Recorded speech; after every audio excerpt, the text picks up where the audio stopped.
Hola, soy Fernando Chávez Espinac y me acompaña Yuri Jiménez. Ella es editora en la Mesa de Entretenimiento de La Nación.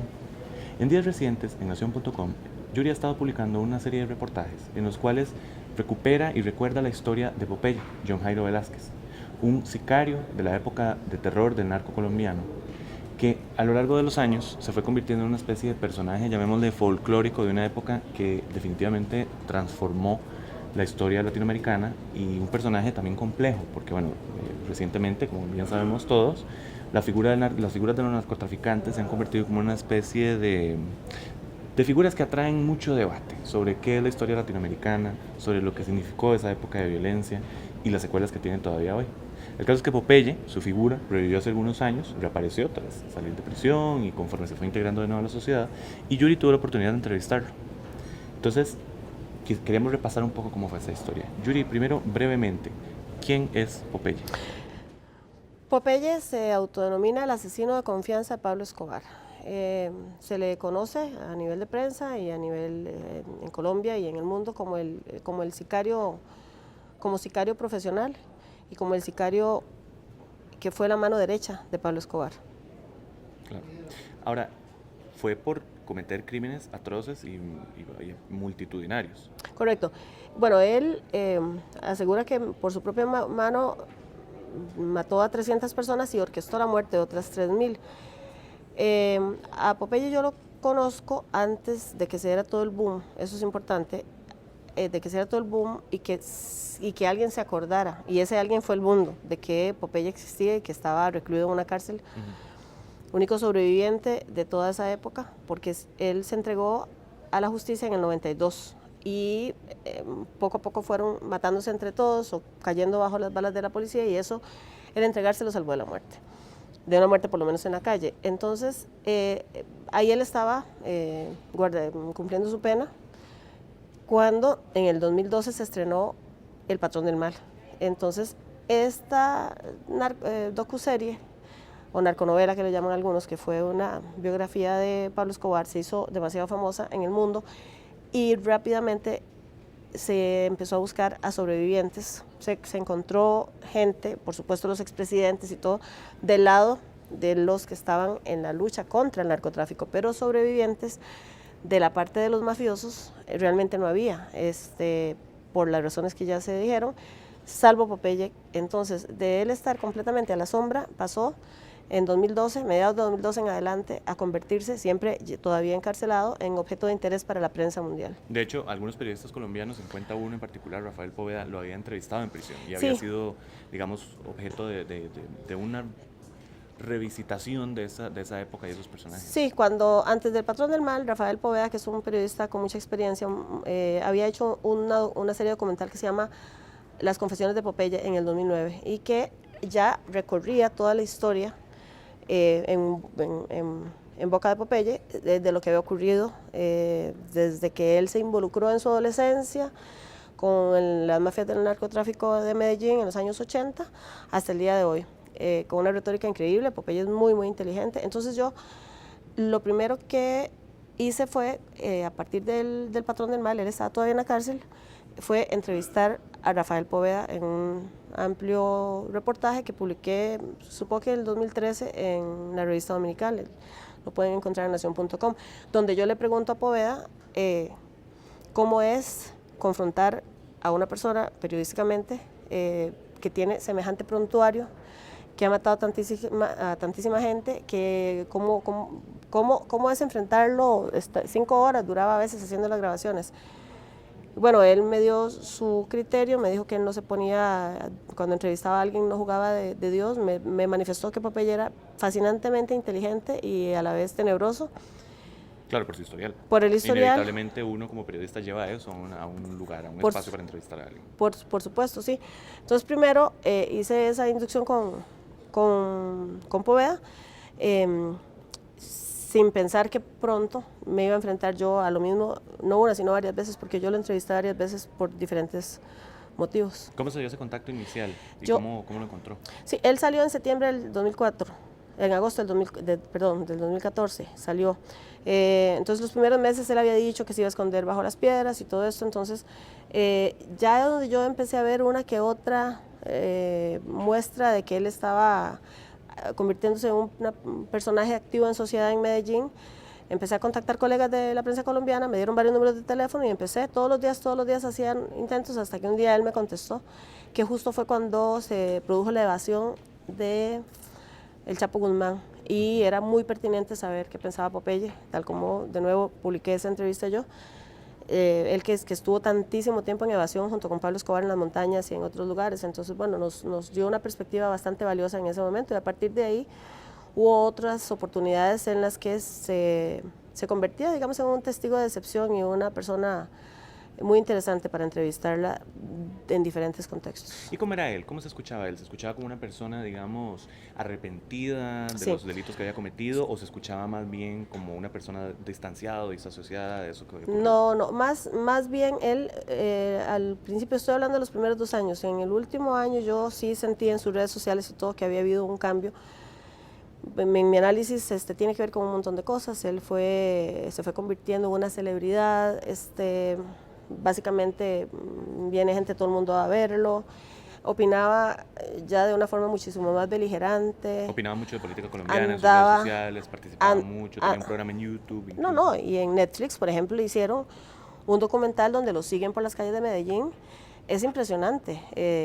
Ese documental, en Netflix hay 2 documentales sobre él y uno con un actor que cuenta su vida. Entonces, pero digamos, ese es el Popeye como que la gente conoce más. El Popeye que yo entrevisto cuando tenía, no sé, menos de un año de haber salido de la cárcel. Es un tipo tal cual lo mostró Poveda. Es un tipo increíblemente brillante, muy respetuoso. Hablamos de todo, ahí está la entrevista. Yo le pregunté, más allá de toda duda razonable, cómo hacía para convivir con su pasado. Él me lo graficó como lo ha dicho siempre, que para él eso fue una guerra y que no pasaba pensando en eso porque si no se volvía loco y que él iba a seguir adelante y que apelaba a los pequeños placeres de la vida, que comerse un mango, que sentarse. Él soñaba mucho, hablaba mucho de sentarse en el parque de Medellín, tranquilo, sin tener que estarse cuidando las espaldas, etcétera, etcétera. Tampoco haciéndose el buenazo, él lo dijo muchas veces. Él reconocía sus crímenes, es decir, él reconocía que, por ejemplo... hasta con cierto orgullo. Yo fui el asesino de confianza de Pablo Escobar. Es más, ahí había cierto, Popeye es, cualquiera que lo vea, o sea, Popeye es una persona sumamente inteligente, tiene una memoria prodigiosa. Todo lo cuenta con el mismo contexto siempre, e históricamente él se conoce todo lo que rodeó la parte del narcotráfico y la parte actual, digamos, de la política y todo eso. Entonces, es una persona como muy establecer conversaciones muy ricas, muy enriquecedoras, siempre y cuando no se trata ya de los casos estos, porque sí son casos delicados, pero él no tiene ningún problema en hablar absolutamente de lo que sea, incluso... Pero por ejemplo, ¿cómo hablaba él de casos como el atentado al avión de Bianca, que fueron más de 110 personas que fallecieron en ese atentado, sí, fallido además por los objetivos que tenía sí, él sí. en ese momento? ¿Cómo se expresa él de un crimen multitudinario donde murieron tantas personas inocentes de esa confrontación entre bandas y gobierno? Sí, él siempre tiene una respuesta para todo, ¿verdad? En ese caso, fue un caso específico, yo le pregunté, y entonces lo que él decía es que simplemente era parte de una guerra, que los pilotos gringos vienen de Afganistán, de destrozar aldeas, o en Vietnam en su época, y los recibían como héroes. Que ahí es importante, sumándose a eso, a esa idea que decía al principio del personaje folclórico, ¿verdad? Porque Claro. era como una mitologización de la figura del narcotraficante y del sicario, pero no era una guerra. Es decir, el derecho internacional no reconoce esto como una guerra, era crimen. Por era supuesto. crimen organizado y no contaría, digamos, desde ninguna perspectiva, como un crimen de guerra. Por supuesto. Pero ahí parece que él establece un cierto paralelismo, un distanciamiento intelectual de los crímenes que había cometido. En ese sentido, me pregunto, ¿él racionalizaba mucho esta violencia, es decir, la trataba de justificar desde un punto de vista intelectual o la justificaba por las circunstancias históricas? Creo que por las circunstancias históricas, pero indudablemente la justificaba. Igual decía que no debió haber pasado. Sobre el tema del avión de Bianca me dijo que tocó, pero que sí, que cuando él se ponía a pensar, si él se ponía a pensar en eso, que trataba de no hacerlo, le dolía mucho a los niños que iban en ese avión, niños inocentes.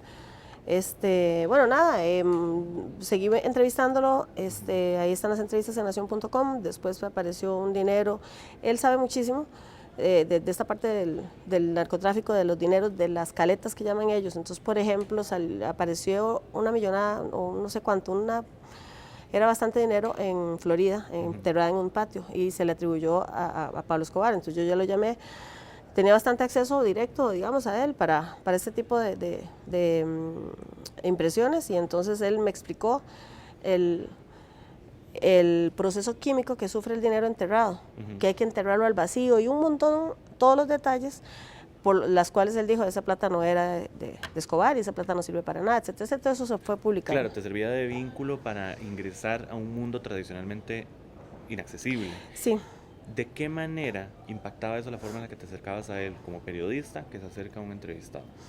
Bueno, eso es todo un reto. Yo creo que no hay mejor fiscal de uno mismo que uno mismo, ¿verdad? Yo lo conversé con Poveda en algún momento. Es muy difícil no empatizar con él como entrevistado, no por lo que él hizo, digamos. Es decir, sí, como persona en el día a día. Claro, como persona en el día a día, porque vos le preguntás absolutamente lo que vos querás, y ¿verdad? Siempre con un tenor de respeto, sin exacerbar el morbo ni nada, y él te contesta absolutamente todo. O sea, no tenés por qué, no son entrevistas timoratas, digamos. Pero sí, no se puede perder la perspectiva de que es una persona que, bueno, de una u otra forma es una fuente periodística, que me tuvo la confianza siempre que lo entrevisté. Recuerdo la primera entrevista, cuando la leyó, él me escribió, el título era fuerte, se llamaba De asesino a youtuber, y me escribió al día siguiente, cuando la vio publicada en nación.com, y me dijo que me felicitaba que no le había cambiado absolutamente una coma a las palabras que él había dicho. Entonces, creo que yo también me gané como cierta confianza de que yo no iba a hacer alguna cosa como morbosa, o algo que por supuesto no era de mi interés. Y además, una cosa importante, Fernando, es que con esto el tema de la apología para uno es complicado. Si vos ves los comentarios en nación.com y de todos los periodistas en Semana, incluso, sobre todo en Colombia, la gente, los colombianos sobre todo, o los colombianos que están aquí, que son amigos míos, te dicen, ¿por qué le siguen dando espacio? Es muy complejo, yo no tengo la respuesta. Lo que pasa es que después del Patrón del Mal, esto se volvió, fue patear un hormiguero, claro, se vino Netflix, se vino lo otro. En este momento, ¿por qué estamos hablando de Popeye? Bueno, porque la historia tomó un giro por lo menos bastante inesperado desde mi punto de vista hace año y medio. O sea, yo no tenía por qué tenerle fe o no tenerle fe, pero digamos, o sea, a ver, no es mi asunto. Pero en vista de todo lo que él había contado, no a mí, a Netflix, a toda la prensa mundial, a Adela Micha, a CNN, a todo el mundo, sí parecía que el tipo, como es tan inteligente, tenía un ánimo real de redención. Él, por ejemplo, me decía, no, ya yo estoy viejito, él tiene 57 años, quiero pasar en paz, quiero pasar esto y el otro. Así que sí te digo que sí ha sido bastante sorpresivo lo que ha pasado en los últimos meses, sobre todo desde que lo detuvieron unas horas el 9 de diciembre, cuando lo sorprendieron en la detención de alias John, que era en ese momento el narcotraficante más buscado de Colombia y que fue extraditado ya a Estados Unidos. Sí, que entonces verlo de nuevo en ese círculo, uno ya empieza a sospechar de que está volviendo a la vieja vida, aunque ya había insistido en varias entrevistas y tal, que él ya se había retirado, que ya eso no era él, que él se estaba dedicando, digamos, a la venta de esta figura mitológica, folclórica, turística, de una persona que estuvo como testigo de excepción, como vos decís, en la época más traumática de Colombia. Ahora bien, yo me pregunto, como periodista, ¿no temiste en algún momento pecar de ingenuo por el acceso que él te estaba dando a ese tipo de declaraciones? Siempre uno guarda ciertas defensas, ¿verdad? Lo que pasa es que él es tan locuaz, y ya luego yo vi que lo que me decía a mí, pues en realidad había entrevistas muchísimo más, él no esconde nada, muchísimo más exhaustivas, incluso más morbosas, ¿verdad? Yo, por ejemplo, no sé, en algún momento me dijo, las primeras entrevistas tuvieron mucho que ver con qué era cierto y qué no era cierto en la serie, ¿verdad? Entonces, por ejemplo, me dijo que sí, que bueno, que a la viejita sí la mataron, y que sí, que a la muchacha que abortó el hijo de Pablo Escobar también, que la tuvo que matar, que se convirtió en el amor de él, y unas cosas. Hay otras cosas que él dice, no se ha muerto, no es mío, ¿ves? pero igual ya no tenía mucho que ver con eso, porque además no fue la prensa, no somos nosotros por morbo que lo pusimos en la palestra. O sea, perdón, Andrés Pastrana estuvo secuestrado. Estuvo bajo cautiverio y a punto de morir, y el que lo tuvo secuestrado fue Popeye. Claro. Y Pastrana fue el primero. Sí, es un personaje inevitablemente. Y se reunió con la hija Diana Turbay y lloraron juntos. Los hijos de Luis Carlos Galán lo perdonaron. El hijo de Pablo Escobar, Sebastián Marroquín, ahora es su enemigo. Todo se volvió al revés. Entonces, no es que uno esté haciendo una apología por lo que pasó, es que se volvió un referente. Sí, se convierte en una persona que actual, le permite a uno contextualizar, profundizar y corroborar todo este debate. Ahora bien, él ahora fue detenido recientemente acusado de extorsión por dos familias, además de amenazas explícitas a uno de los candidatos a la presidencia de Colombia, Gustavo Petro. ¿Qué crees que pase de ahora en adelante? Bueno, ante todo es un tema complejo, extenso. Yo publiqué un reportaje el viernes, una nota grande, y ayer también, donde está lo más explicado posible, porque es extenso. Y es exactamente, ahí están los reportajes, que incluso vamos a actualizarlos ahora porque ya lo tienen en una prisión de máxima seguridad con la gente más peligrosa. O sea, la noticia sigue escalando, ¿verdad? ¿Qué es lo que puede pasar? Bueno, de todo lo que leí, publiqué una parte, pero de todo lo que he leído de los expedientes judiciales y toda la cosa, lo que entiendo es que la fiscal trató de hacer la detención con acusaciones que vayan más allá de toda duda razonable, de no jugársela, porque a él lo habían tratado, ya venían viéndole pasos, le pusieron un bloque de búsqueda, básicamente, es irónico, parecido, no se llama así, pero parecido a lo que le pasaron a Escobar, lo que le pusieron a Escobar en su momento, con policía colombiana y estadounidense, que fue la que derivó en que ya el viernes él tuviera una orden de detención por extorsión, cobronazos, aunque no con violencia. No hasta donde sabemos hasta ahora. Se sabe, sí, era una cuestión de extorsión, pero bueno, creo que de la última persona que cualquiera quiere esperar una llamada telefónica, claro, o encontrarse en un café de Popeye para decirle que hay que pagar esa platica, ¿verdad? Entonces ahí también se usó un poco la figura de él en ese caso. Y lo último es que parece que las autoridades estadounidenses también lo están investigando con fuertes indicios, se dice en la prensa y basado en expedientes, no lo digo yo, de que también ya estaba trasegando cocaína a Estados Unidos, lo cual implicaría no solo la condena que le esperaría en Colombia, sino una posible extradición. Importante también es, Popeye tiene 57 años y, como decía la fiscal en estos días, los delitos por los que se está juzgando no hay arreglo por confesión, no sé cómo se llama esa figura, acortamiento de la pena por confesión. En esos casos no, es decir, él si lo condenan por los que son entre 20 y 22 años, es lo que se calcula, por la sumatoria de delitos, aunque él se declare culpable, no hay forma. Entonces estaríamos hablando de que estaría pasando ya los 70 y pico de años en la cárcel. Y bueno, la otra parte sería la extradición y la tumba en una cárcel de Colombia, como irónicamente decía Pablo Escobar. De Estados Unidos. Perdón, de Miami, sí, de Miami, así decía Pablo. Que fue la figura más temida, la extradición. Es toda una ironía increíble, porque fue, como digo yo en el primer reportaje, tanto nadar para ahogarse en la orilla, ¿verdad? Claro. Bueno, muy bien. Definitivamente la figura de Popeye inspira muchísimo debate, tanto por sus acciones propiamente, de sobra conocidas, como por los debates que inspira en torno a, bueno, por qué ha vuelto la figura del narco y el sicario a la cultura popular, qué significa eso y qué puede significar en el futuro, pero también por las perspectivas que nos da de la historia reciente de América Latina, como bien apuntaba Yuri, al fin y al cabo nos permite discutir y profundizar en esta época traumática que vivimos todos y cuyas consecuencias percibimos todavía en nuestras sociedades.